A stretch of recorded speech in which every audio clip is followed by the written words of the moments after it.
The fatal flaw in Tim Rogers' content has been available in plain view for years, but we are today going to connect those dots. So in part 1 of this video, I am going to present a quasi-personal retrospective of Tim Rogers' content and what I've gotten out of it throughout the years. In part 2 of this video, we will identify the fatal flaw of Mr. Rogers' existing body of work, which will expose his egregious insecurity and even hypocrisy. Observations that some people have pointed out here and there if you search around enough online, but it's all going to get synthesized together today through my perspective. And finally, in part 3 of this video, I will be delivering Tim Rogers his sentencing, which will specify what Tim needs to do in order to atone for his choice to appropriate his identity from a person he bullied.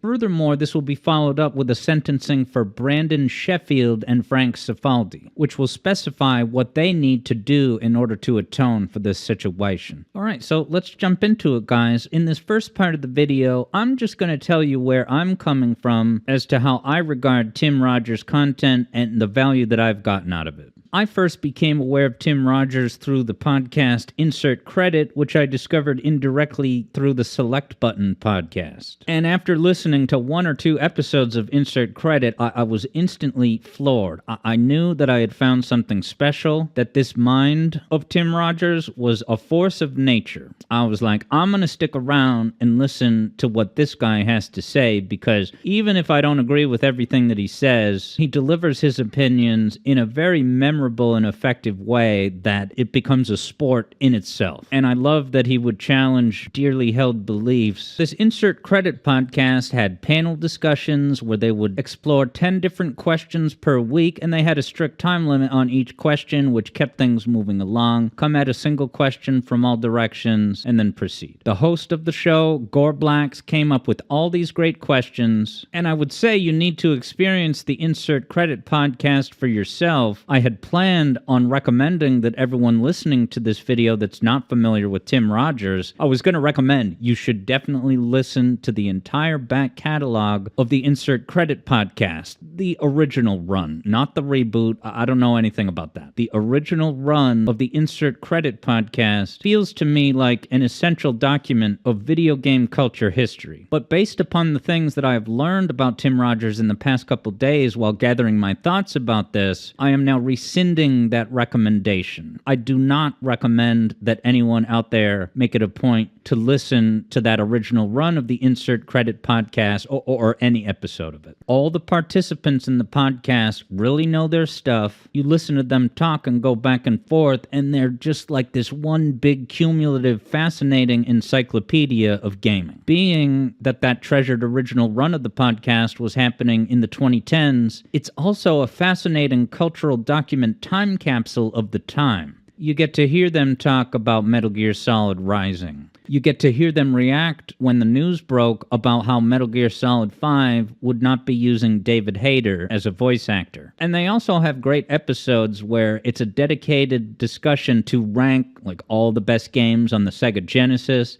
The way that they discuss the rankings and negotiate with each other, it's very memorable. I really want to recommend that everyone go watch it, but alas. Now, as much as I admire about Tim Rogers as a thinker and a communicator, I should, in some ways, be a devoted fan of his, right? There's every reason why I would continue celebrating and championing him. However, over time, there were extra additional aspects of his presentation and his perspectives that chased me away, that became cumulative deal breakers in time. And one of those things that became too much to bear was his incessant flexing about, whether he lived in Japan or whatever. It's an excruciating recurring bit on the original run that time and again Tim will flex that he lived and worked in Japan, and then Gore Blacks will play along and, wow, really? You lived in Japan? I didn't know that, right? Gore Blacks plays along with the bit too. And so that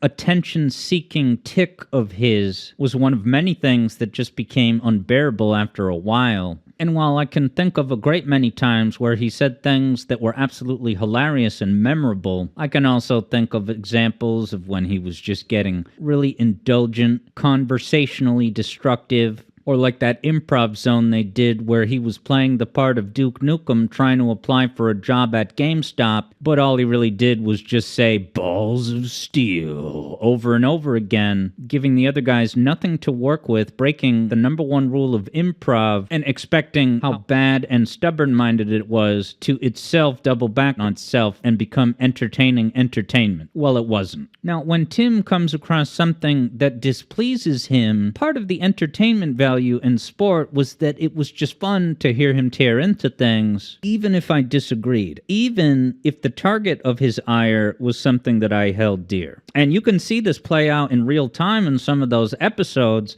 Tim Rogers infamously took a steaming dump on Smash Brothers Brawl and Smash Brothers in general, brushing it away as just a cynical cash grab. We're just gonna put all these IPs in one big mega game and let the money roll in. And when he said that, a guest that they had on for that episode really said, "Hold on, sweetheart, time out." This person schooled Tim Rogers on all the exceptional, memorable quality of Smash Brothers Brawl, citing specifically the epic reveal at the end where all seems doomed and there's no hope remaining until who emerges from over the horizon? Sonic the Hedgehog. That is so beyond mind-blowing, and though I don't think Tim Rogers could bring himself to acknowledge that, he at least shut his flippin' mouth for the rest of the podcast on that topic.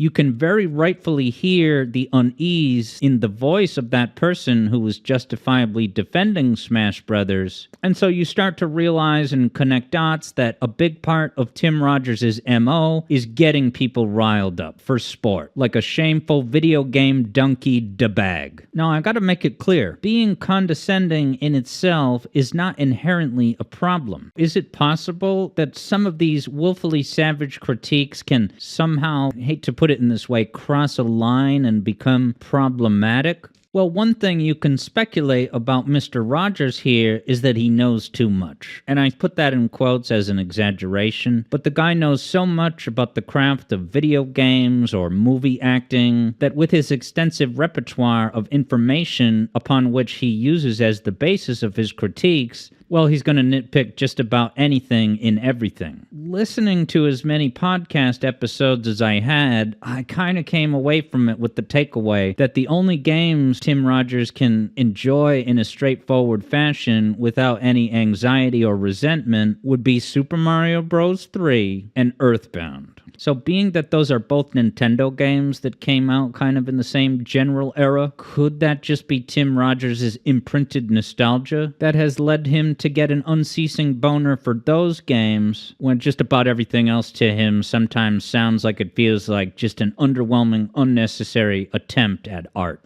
And some days, you can't even be sure for sure how Tim Rogers even feels about video games. The way that he will talk about them with such disdain and will cringe at the very medium of video game journalism itself, it's really bizarre to hear this resentment in his voice when he says something like, "Oh, I could have definitely gotten one of my screenplays made into a movie if not for video games taking over my life and attention." And he's now talking about this as this, video games seduced me away. Now, given that Tim Rogers has more recently admitted that he lied about so much of his resume and life experiences, I don't even fucking know if this guy has ever actually written a book or novel or screenplay. And at this point, I really don't give a care. Looking at that in retrospect now, his lighthearted resentment of video games from luring him away from screenwriting or whatever lofty goals he thought he was cut out for, it does start to seem like an excuse of convenience that can explain away why and how he has not done anything with his life. He has not done anything other than writing about video games deluxely. And in many ways, he's one of the best out there at doing that, but all he's really doing is writing a deluxe diary entry. He's looking at every fact that could ever exist in the Doom series, jotting down anything that catches his eye, and then choosing what order to present it in, like it's his version of an angry video game nerd video. But he says, trust me, I could have gotten a movie made if not for this distraction genre.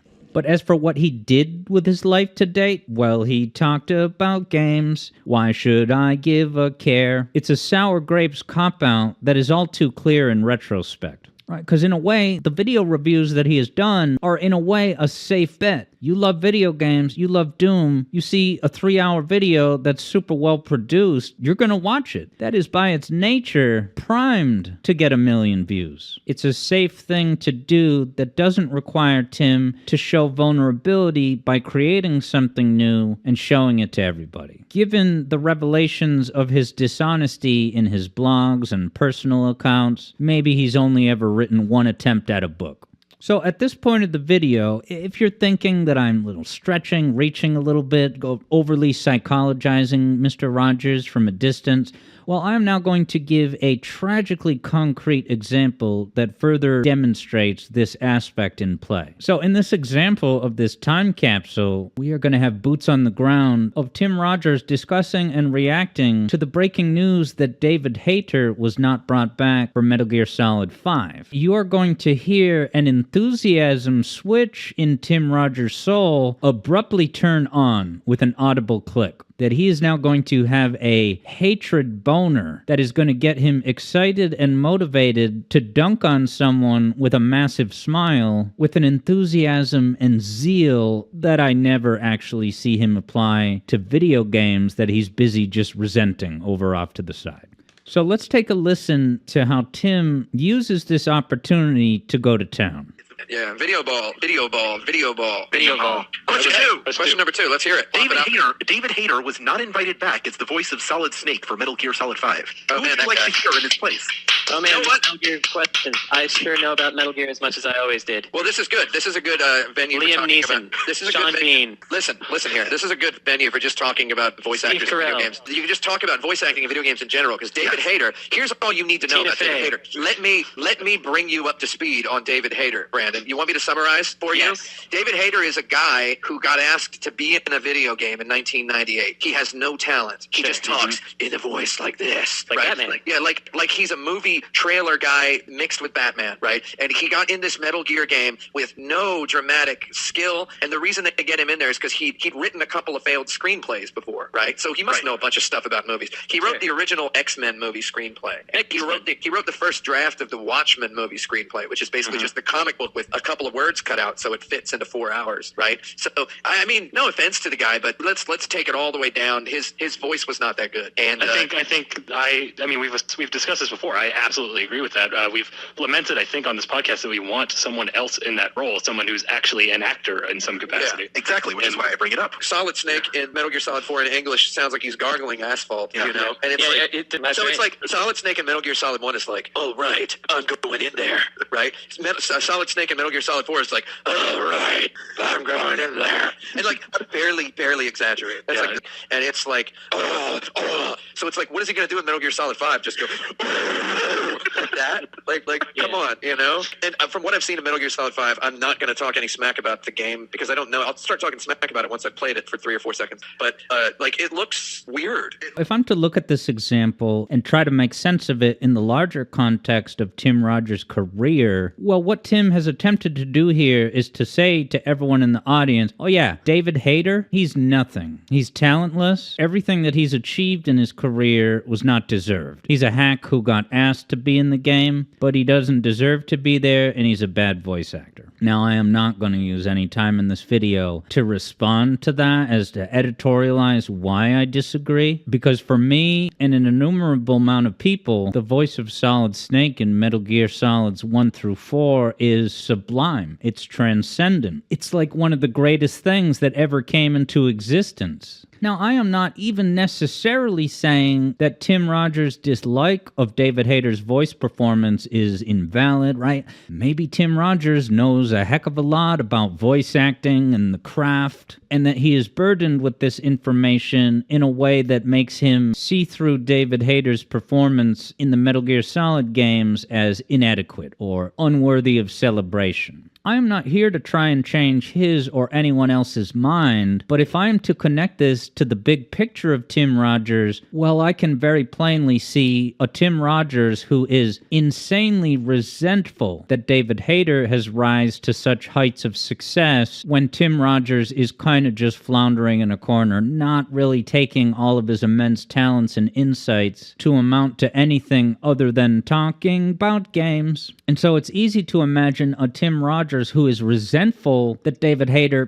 got work in Hollywood as a screenwriter. And so I think that this over-eagerness to try and tear down the accomplishments of others does seem to be part of an overall pattern of oozing, dripping insecurity on Tim's end. And that his overt aggression by default is a defense mechanism to keep his ego protected, a step removed. Another example of this kind of toxic takedown that Tim will indulge in to make himself feel better sort of hits home personally with me, because Tim Rogers at one point spoke very disparagingly of Portlandia, the television program with Fred Armisen and Carrie Brownstein. Tim Rogers brought the podcast to a screeching halt in order to establish and declare that Portlandia is bad, and that people who like Portlandia, that's a problem. Whatever his exact words were, it was the overall message of, yup, that show is garbage, and you're just an inferior, unintelligent human should you express a preference for that programming. And so being that I personally adore the program Portlandia, would even call it an influence on me, Alex Yard the person, and my creative voice, if Tim Rogers can't really figure out the Python-level genius on Portlandia as exemplified by a sketch such as Did You Read? And that sketch may even indirectly lampoon Tim Rogers' egregious encyclopedic self-perceived monopoly on the truth. If Tim Rogers can't enjoy Portlandia's Python-level genius, I don't care. That's his loss. And I don't want anyone hearing me say this to think that when Tim Rogers said that about Portlandia and spoke so absolutely disparagingly about people who enjoy the value of the program, it's not that I got really offended and then start to held resentment. I very simply reacted the way that any person would if someone came up to me and said, fuck you, because of who you are, I'm going to flip the middle finger in your face because your tastes do not align with mine. Now I'm going to get out in front of this right now. If Tim Rogers were to turn around and say that he was just in character, his duplicitous deceptivosity has already been enough revealed by the year of our me, 2025, that I have zero interest in hearing Tim attempt even a little to recontextualize any toxic, disparaging comments like that. It's moments like that that perhaps directly contributed to the fact that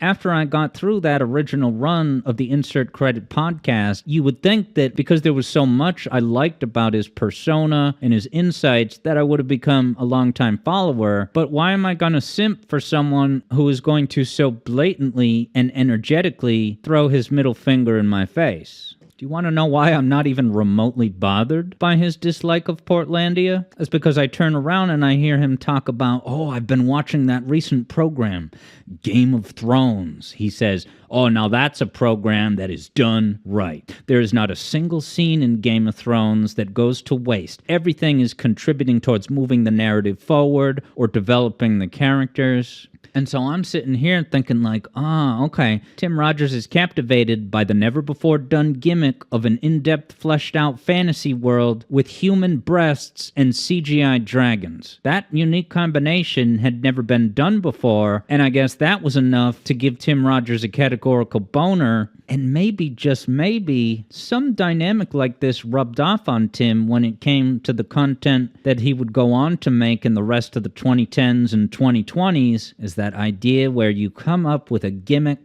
a spectacle that's so over the top and never been done that it is guaranteed to get attention out of sheer novelty, to say nothing about the underlying commentary that represents the core of his contributions in this or that content slice that he made as a means to talk about games. And so I look at Tim's over-reliance on these gimmick novelty angles, and it just unfortunately paints his entire body of work over the past 15 years as just leaning on safe gimmicks, guaranteeing attention by pouring a great, disproportionate, almost scary amount of effort into just a review.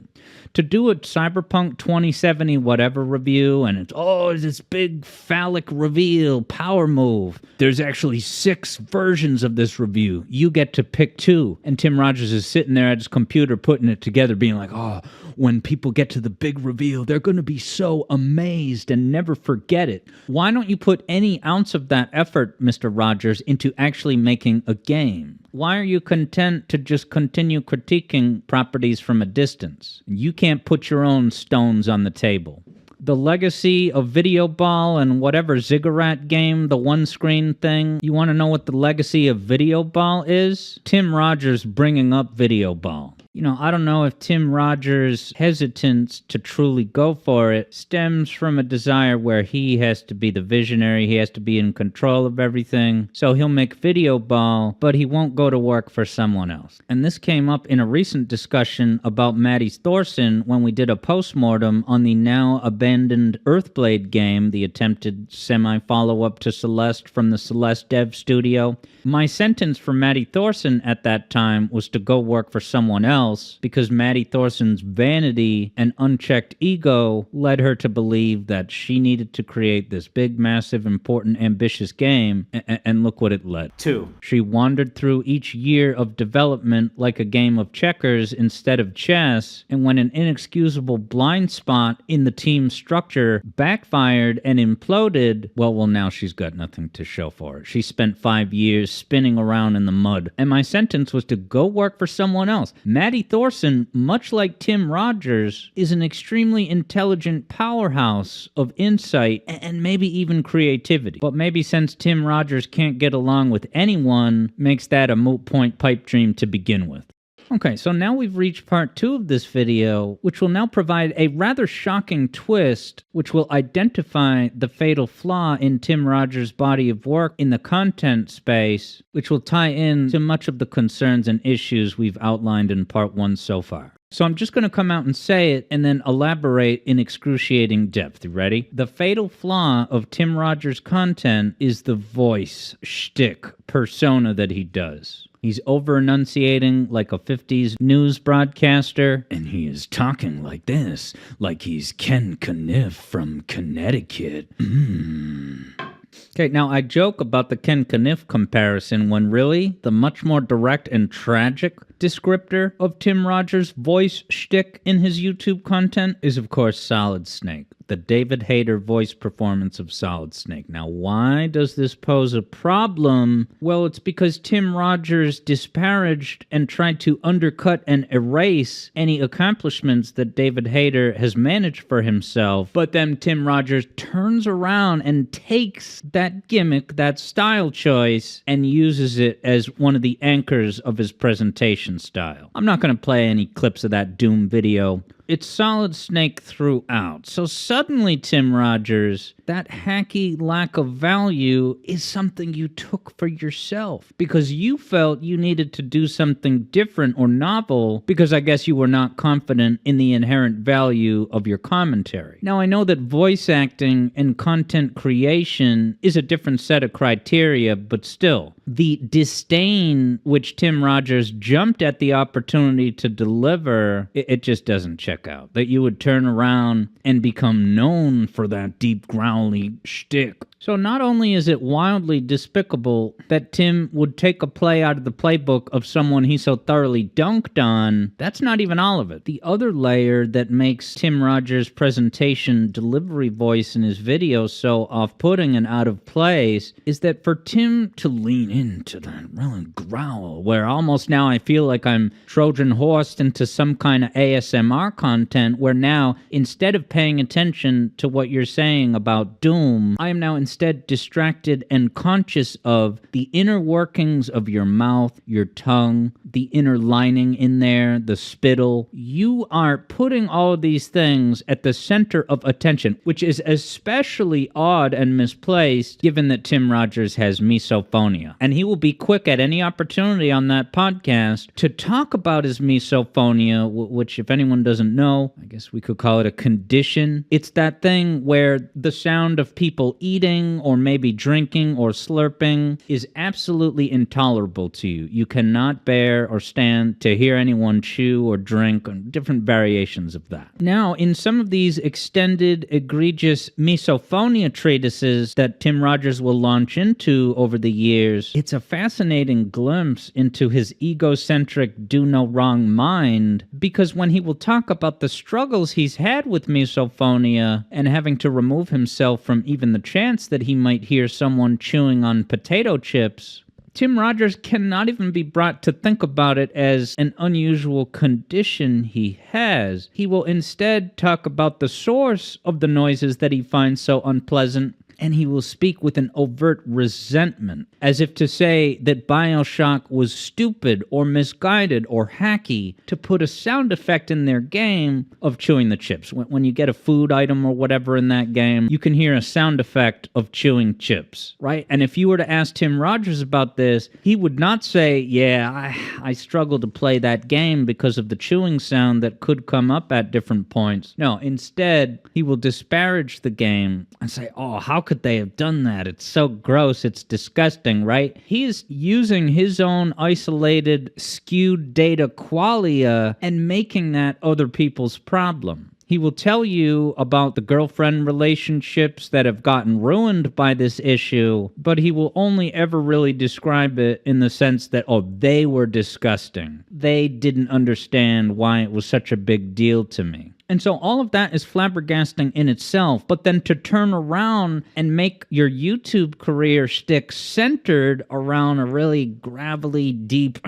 Ken Kniff voice, which is, by the way, operating in the same domain as David Hayter's Solid Snake. Tim Rogers, you sort of gave me misophonia, a misophonia that I did not have before. So that now, if I pull up a YouTube video by a channel I never saw before, and I hear the voice kind of talking quietly into the microphone, and I can really hear the nuances of their voice and stuff like that, I'm like, no, I gotta shut this off. This reminds me of Tim Rogers. I want to be focusing on Doom, not being distracted and disgusted by Tim Rogers' need to attention seeking. I need to read these lines in a weird, memorable, unique, distinct way. That very well could be the reason why I never really got into any of Tim Rogers' content outside of the Insert Credit podcast, when he's leaning into that unnecessary novelty shtick.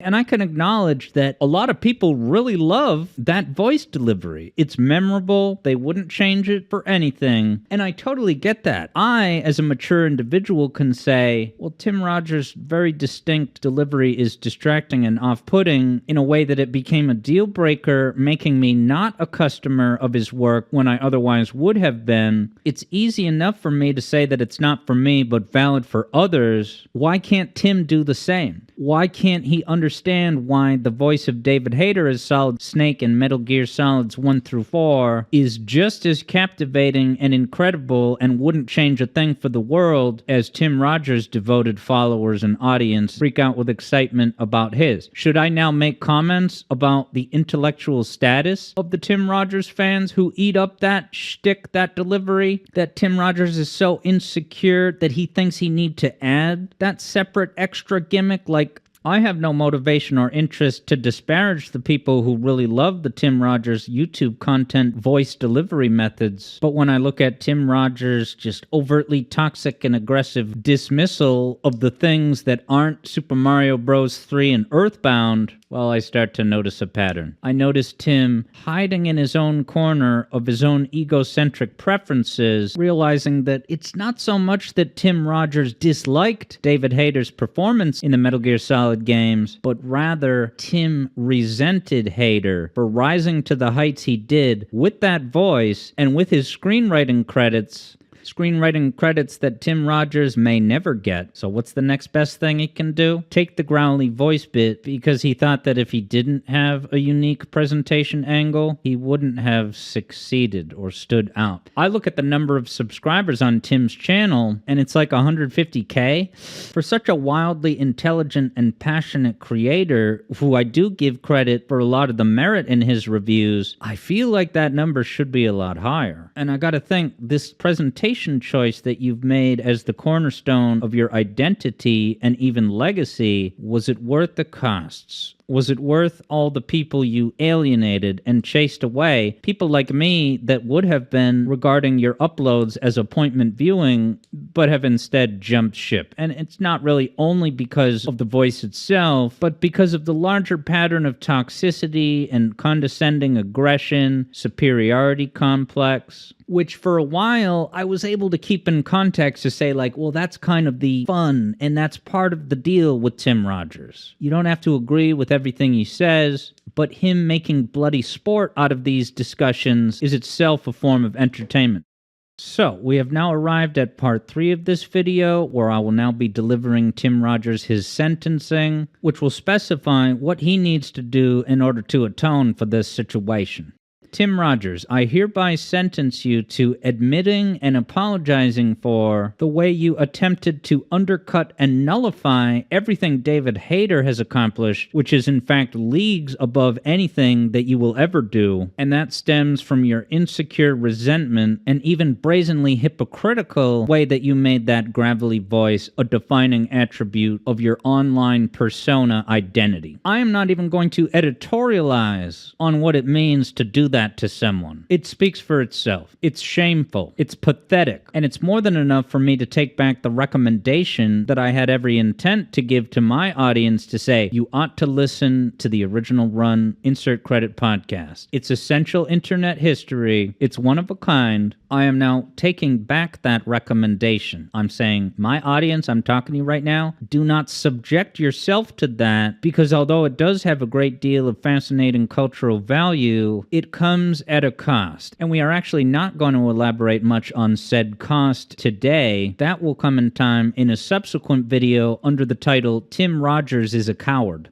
So get your fucking popcorn ready for that one, people. Now, for me to give a sentence to Tim Rogers, the person specifically, is sort of a moot point, a fool's errand. I regard him as a lost cause. I do not give a flying fuck what he has to say for at least 10 years. He's getting the Will Smith treatment. You need 10 years to rehabilitate your bullshit. And because now, in 2025, it has emerged that a great deal of what you said about yourself throughout the years was fabricated to get attention and build your career on the sensationalism of your embellished lies, I don't know if anything you ever said was true, legitimate, or sincere, nor do I think that anything you're going to say this year or next year can be regarded with any substantive verisimilitude. I am not invested in your atonement serving out your sentence because I can no longer take anything that you say seriously. Any trust that might have been there has evaporated, and so rather than twiddle my thumbs waiting for a Tim Rogers atonement that's probably never going to come, I will now be delivering a much more practical and realistic sentence to Insert Credit podcast co-hosts Brandon Sheffield and Frank Cifaldi. I'm leaving Gorblax out of that. He didn't ask for any of this. Tim Rogers made him, and he's a nervous wreck of a person that is too fragile to be roped into this. Okay, but now we're going to discuss the sentence for Brandon Sheffield and Frank Cifaldi, because this right now is your wake-up call that any toxic abusiveness that you are now all of a sudden identifying and condemning in Tim Rogers the person is something you've full known well about for the past 15 years. There should be nothing about something that Tim Rogers says in the year 2025 that should be at all surprising, off-putting, or bridge-burning for you. The reason why I ever learned the names Brandon Sheffield and Frank Cifaldi was because of Tim Rogers. He made them. Brandon Sheffield and Frank Cifaldi rode the Tim Rogers train for years. Everything that's toxic or problematic about Tim Rogers is something that was cultivated and celebrated as the sport of their conversations on the podcast.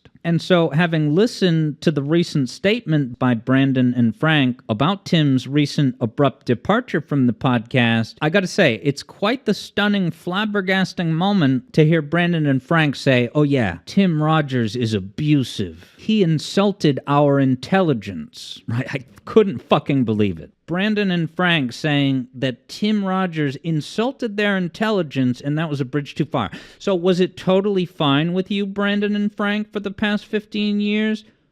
When Tim Rogers aggressively and overtly attacked the intelligence of most of the people on planet Earth. You seem to take no issue with disparaging fans of the program Portlandia, and David Hayter voice actor fans as Solid Snake be damned. And so I am telling you this right now, Brandon and Frank. Starting now, in the sentence that I am saying right now, you will be regarded as the Isaac Hayes of the video game commentary space. I'm using the example of Isaac Hayes because he is similarly a person who rode the wave of success from South Park for 10 years when that show was taking shots at everybody, every religion, every political party, actors, musicians. Nothing was sacred. Anything goes until the day that South Park decided to do an episode lampooning Scientology. Somehow, that was a bridge too far. Well, that's just some brazen, hypocritical selfishness that you cashed those checks throughout the years, dunking on any and everyone. Oh, but when it came to targeting your religion of Scientology, Isaac Hayes, suddenly it was a problem. So for Brandon and Frank to say that, yeah, it's good that Tim is gone, we don't want to work with him anymore because of how unprofessional and abusive he has been, it is ridiculous for you to make it seem like you're blindsided or off-put by any of this, because anything that Tim Rogers did to you is something that he's been doing to many other people in plain view for 10 years or more. So if you would like to shed the titles of being the Isaac Hayes of the video game commentary world, you're going to have to provide more details, because the statement that you provided at the beginning of Insert Credit Podcast episode 361 was not enough. And shame on you both to try to play the card and say, oh yeah, don't ask us more about this, protect our privacy, right? You're putting everyone on eggshells to protect your privacy. I call bullshit. What you need to do in order to atone for this situation is say, what was so different or horrible or toxic or abusive that Tim Rogers did to you that is in any way different from the toxic train wreck of a person that Tim has leaned in to be throughout the years? And I don't want to fucking hear anything about Tim Rogers playing a character. That will all be addressed in the eventual video titled Tim Rogers is a Coward. We see what you did. You know what you need to do next, the both of you. And what a way this is to wrap up this epic, important chapter of video game journalism. So, Tim Rogers may be a lost cause, but if you think you're getting off scot-free and then making any further discussion of the topic of Tim the person off limits, that's shameful, because that very abusiveness that you now appear to condemn was your bread and butter, meat and potatoes for the last 10 years or more. So, now that Tim Rogers-esque hypocrisy has been exposed in these two podcast co-hosts that are heretofore the Isaac Hayeses of the video game discussion space, for the two of you, next steps are crystal clear. Whatever you say or don't say will certainly impact the contents of the forthcoming video, Tim Rogers is a Coward. And so in closing, I will now directly address everyone else watching this video. This has been Alex Yard here at 91.6 WAYZ, the Alex Yard Zone. There's a great deal of personal history that I am bringing to my discussion of this situation, being that the Insert Credit Podcast helped me in a very dark time of my life, and that I adamantly recommended other people listen to it for years. And it was a great day when I got a comment on my 25% of Sonic 3 video where someone said, oh, you're like a mix of X, Y, and Tim Rogers. And I thought, yeah, this guy gets it. I am bringing this to the attention of my audience in an effort to make sure that everyone in my orbit is exercising critical thinking and not accepting these brazen cop-outs from Tim, being asked to explain himself and then saying it was just in character. You're not getting your cake and eating it too. The cop-out defenses of yourself that you've given so far are shameful, Mr. Rogers. And if I need to become a content creator who makes content about Tim Rogers content in order to push back against the self-serving toxic narrative that Tim is trying to get people to eat up, I don't want to go there. The ball is in the court of Frank and Brandon. This video is now finished.